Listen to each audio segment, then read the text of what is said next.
On this episode of Formula World, Kubica, biggest fuck-up in F1 car. Lando Norris, star of the future. Resta in 2018. Sauber to become Ferrari junior team. Pushing Halo design limit.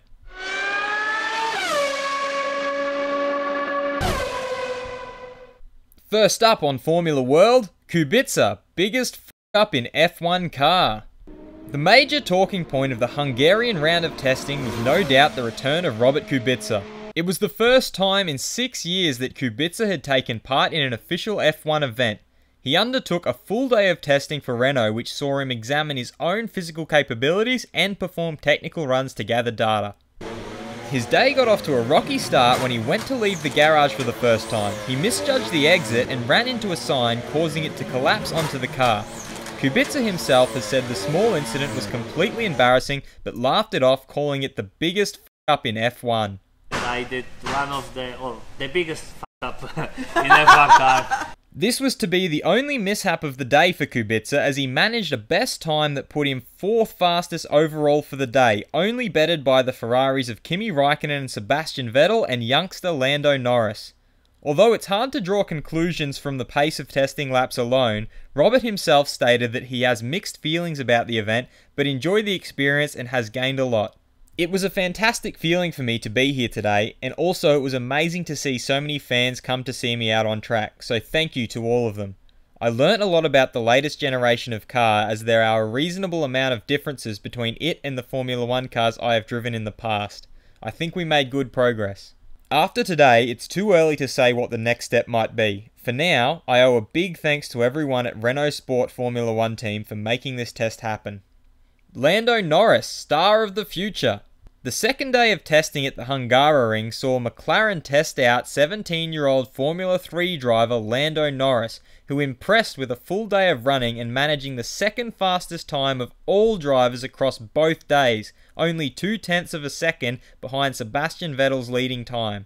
McLaren racing director Eric Boullier said Lando has impressed the entire McLaren team and that he's a future star of the sport. Lando has impressed us all with his maturity, professionalism and speed. He got to grips very quickly with the car in only his first outing in the MCL 32. His feedback with the engineers has been valuable and accurate, and he's certainly an asset to our test driver lineup, not to mention a potential star of the future. Lando revelled in the experience that saw him set a best time almost half a second faster than current McLaren driver Stoffel van Dorn. Today has been a very exciting day for me, and something I've looked forward to for quite some time. It's been a really good day and a very productive one for all of us. I managed to get through all the tests that the team asked me to complete and everything went well. By the end of the day, I felt very comfortable. I got a lot of laps under my belt and I really enjoyed the experience. Resta in 2018. With Paul Di Resta still gunning for a permanent seat in F1 and after a flawless substitute drive at the Hungarian Grand Prix, Williams' Chief Technical Officer Paddy Lowe has come out saying that all options are on the table for next year in regards to drivers. But he admits the current situation of having limited seats in the sport means some good drivers will have to miss out. I think Di Resta's done his reputation no end of good this weekend. We're very open-minded about what we're going to do for next year anyway. Being open-minded, we'll consider all options. We've got a bit of a problem on the horizon with a lack of destinations for drivers that don't quite make it into Formula 1. Sauber to become Ferrari junior team?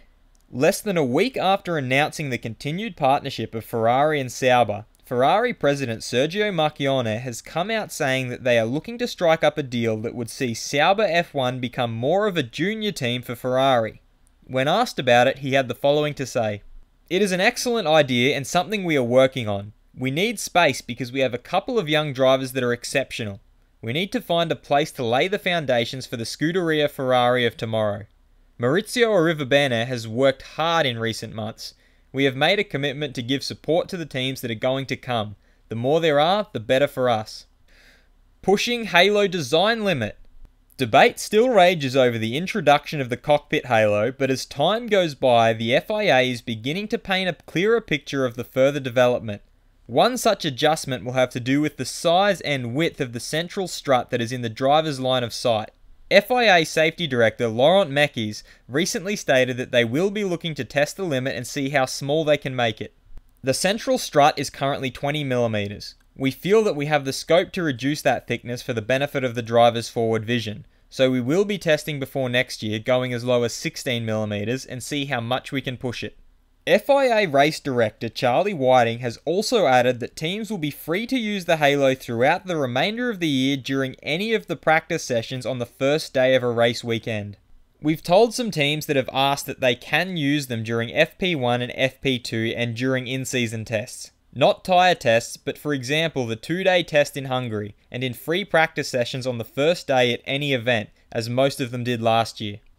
What are your thoughts on the Hungary test? Let me know what you think in the comments, and if you liked this video, feel free to subscribe and check out my other videos for all the latest in the world of Formula 1.